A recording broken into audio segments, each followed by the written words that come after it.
introduce to you a great friend and a real climate leader. He's the Albany County legislator for the district we're standing in.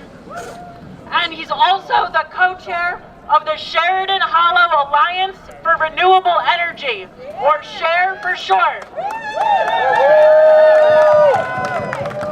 Merton Simpson is at the forefront of fighting a fracked-gas power plant proposed for right behind you. But I'm going to turn it over to him so he can tell you all about it. Merton Simpson.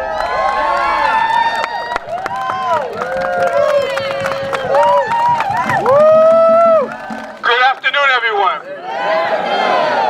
We're here in the spirit of Earth Day, which was officially yesterday, to carry out the vision of a healthy planet. You're standing right now at the 79 Sheridan Avenue plant that was here in Albany since 1911. The plant between 1981 and 1994 burned garbage. And that plant was only closed when the soot from the garbage burning went literally on the front lawn in the snow of the governor's mansion.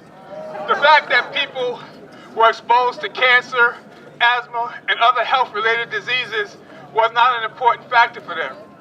I have with me the ward leader for the 3rd Ward of the Albany Democratic Committee, James Bolden.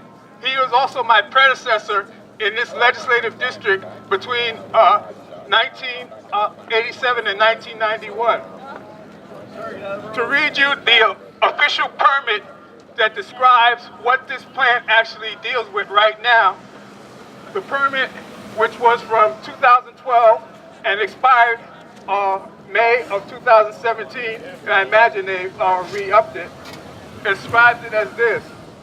The New York State Office of General Service Empire State Plaza heating needs are met by the operation of 6 1.6 million British thermal units per hour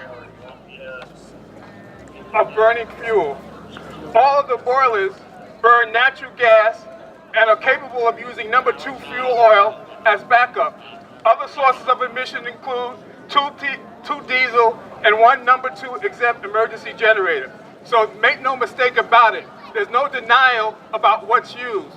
What you see here now is a steam burning plant that's fueled by fracked natural gas. The proposal that the governor wants to put in is for 2 generators that will burn 50% more gasoline and also create a significantly more amount of carcinogenic and toxic emissions for the people who live in this community.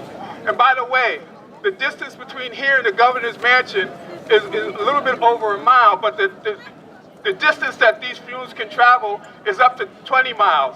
20 miles puts you way into Schenectady, near the Proctor's Theater for anybody who's locally could gauge that difference. I live about 4 blocks from here, and I have reason to believe that people in my family died from cancer from exposure to this plant. The incidence of cancer and asthma and other health-related issues for people who live directly proximate to this facility is statistically significant. What's worse, the governor who claims that he's against fossil fuels, who wants the controller to divest from firms that deal with it, who's banned fracking, has proposed after the 1994 burning of garbage that this new facility with a new level of poison be developed.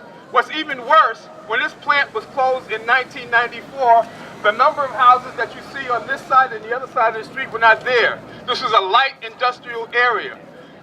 So cynically, knowing that this plant is injurious to human health, the fact that this is a community of color in an environmental justice community shows the disregard they have for human life.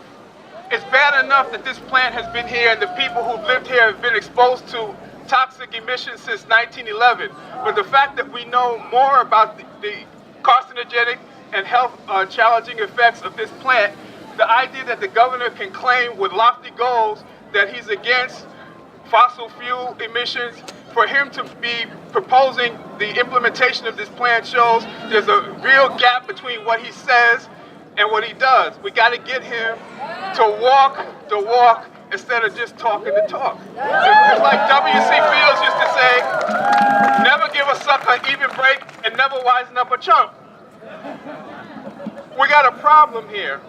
We got a person who wants to disguise themselves as an environmental justice leader who in fact has several instances of moving one step forward and 3 steps back. Right. Oh, I just attended a conference last week where New York Geo was illustrating how geothermal energy could be used to give sustainable alternatives in New York State.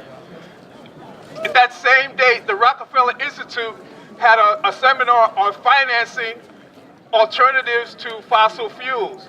But as long as we still have financing seminars for fracked natural gas facilities around the state, we're not going to meet governor's robust environmental justice goals. We've got to hold him accountable. And I'm committed because there's nothing more fundamental than clean air and clean water.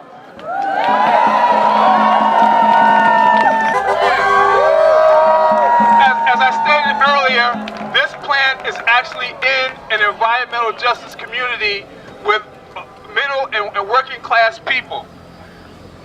The tragedy of implementing the new housing on the Orange Street site, which is the street behind here, there are houses that are sold. People are not yet in there. And I was this Saturday, and there are a number of people from Thailand and Myanmar who really don't speak English. They have no idea what they're living next to. This is unconscionable. We're committed to moving forward until the governor does the right thing. It's not enough for him not just to implement this poisonous new proposal. What we want is the money that's deployed, so almost $80 million, to be used for geothermal, wind, solar, and other renewable energy sources.